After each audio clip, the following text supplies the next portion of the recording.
without blaming them. It's important to recognize Yeah. because, again, you see a lot of children developing hatred can be a big word, but many of them Yeah. have that, maybe when they are growing up, listening to the words, the harsh words, again, you don't really term them into traumas or something, but yes, some words get stuck to the children's heart, and then it developed, Yeah. it gets converted into a strong emotion like hatred as well. So it's important, how do we do that actually?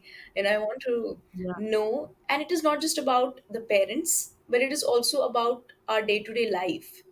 Without developing that kind Yeah. of hate or that kind of negative emotions towards someone, how can we work on ourselves, like, even in the corporate world? If something goes Yeah. wrong, and if anyone around you keeps poking you or making you feel bad, how do we deal with such negative energies? Yeah. It really takes practice, and we talk about meditation, we use this word meditation practice. And I think that idea of practice is so important, meaning it isn't a light switch, it isn't an insight moment that you just change.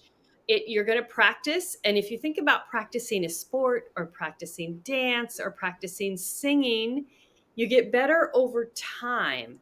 And you don't get better in one practice session. And sometimes you feel like you're going backwards, right? Yes. Sometimes you get better. And then, I trained as a dancer growing up. One day you could do the double turn, and then a week later you couldn't do it anymore, Right. right? And then eventually it becomes stable and you can do it. So I think it's the same thing with our patterns. You notice your emotional patterns. You're like, okay, whenever someone tries to give me feedback, I feel threatened and defensive, and I start to argue with them, right? This is this pattern. And maybe you think about why this does this come from something in your childhood. Then it's about what I like to work with is like at first, work with the memory of that happening Hmm. after the fact. Like you recognize you did it. You're thinking back at the end of the day Hmm.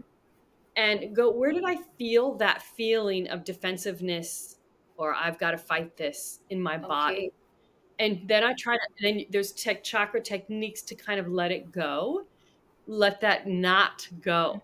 So at first, maybe you're doing it retroactively, but eventually you'll start catching yourself in the moment.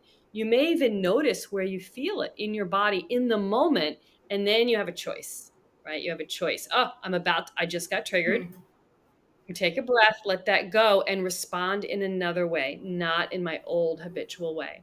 But sometimes you'll do it and sometimes you won't. And it's It's practice, practice, right? that's fine. And then, of course, that brings us back to meditation, right? Because that is what you're practicing in meditation. No matter what kind of meditation you practice, you are practicing that presence, being present with whatever you're feeling, Right. as opposed to just your mind, going, going, going. Right. So it's all about getting started. And a lot of people Yeah. also, struggle in that point because yes, the meditations and